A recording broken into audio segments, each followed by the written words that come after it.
आज गोटे संवाद परिवेशन जे लिखिंट जे ओडिशार कौनटा ए क्षति हम ना राजस्व हानि हम ना कि ओडिशार कौन अंचल कुआरे जीवार ना जोटा कि मंत्री महोदय कहते आज बाहर पेपर पेपर बाहर शुणु इमिति ओडिशार क्षति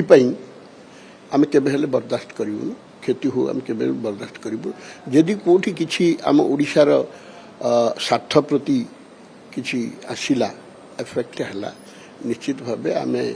आम नेता को जनइबू से ऊपर को जनइबू राजस्व हानि हम गोटे डिविजन पड़े जाऊँगी विशाखापाटना से कौन आप शुणु आमर कौन इंटरेस्ट देखु आमर इंटरेस्ट जदि किसी बाधा आसूची ताहले आमे ताकू इश्यू करिबा तथापि एई जिनिस भी निश्चित भावे आमर ऊपर को जीव जे एटा पब्लिक सेंटिमेंट आप देखंतु।